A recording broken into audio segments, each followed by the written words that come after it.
So today I'm talking about a P0390 code, what it is and how you can go about fixing it. And so what is a P0390 code? Well, it's a Camshaft Position Sensor B circuit, bank 2. And so what does this mean?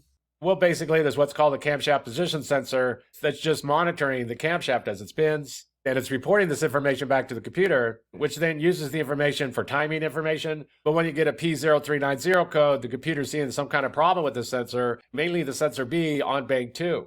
And when you have a V6 or V8 engine, the engine's going to have two banks. Bank 1 is always the side of the engine with the number 1 cylinder. So if you Google your engine and like firing order or cylinder location or something like that, and you find the number 1 cylinder on your engine, then that's going to be bank 1, and the opposite would be bank 2.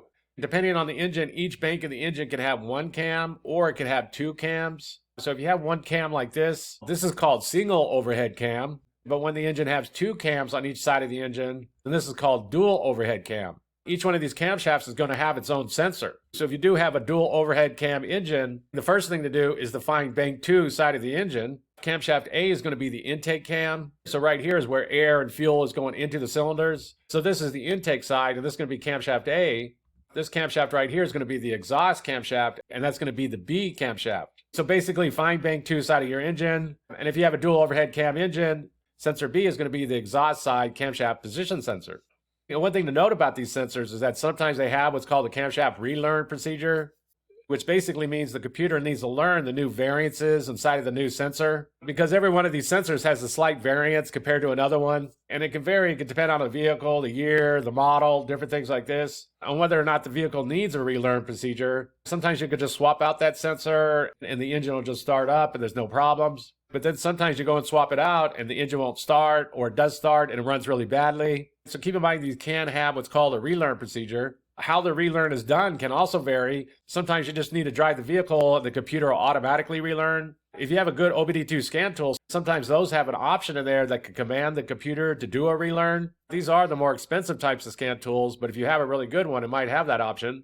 This is also one of the reasons why that if you do replace that sensor, to try to get an OEM sensor, because hopefully the variances are closer to what the original sensor is. But basically keep in mind that if these camshaft position sensors are swapped out, depending on the vehicle, the computer might need what's called a relearn procedure. And so what would be some possible causes of a P0390 code? Well, the most common things that could cause this is either a bad camshaft position sensor or the wiring going to the sensor. And there can be different things going on with the wiring going to the sensor. There could be 2-wire sensors, there could be 3-wire sensors, there can even be 4-wire sensors. So it's a good idea to go get a manual or schematics for your particular vehicle. That way you know for sure what's going on. But these 3-wire ones are very common. And basically what's going on with these is that you're going to have a ground wire. When the key goes into the on position, you're going to give power to it. And then every single time a piece of metal is directly in front of that sensor, it's going to send a pulse back to the computer on the signal wire.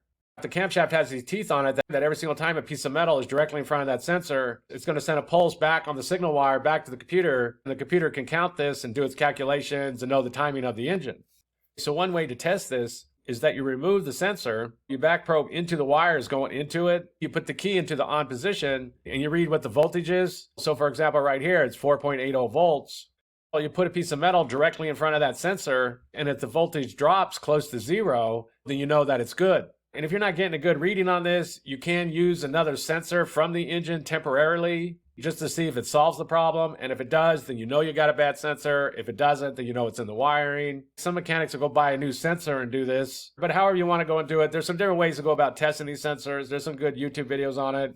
But basically, the most common thing that's going to cause this is either a bad camshaft position sensor or the wiring going to it.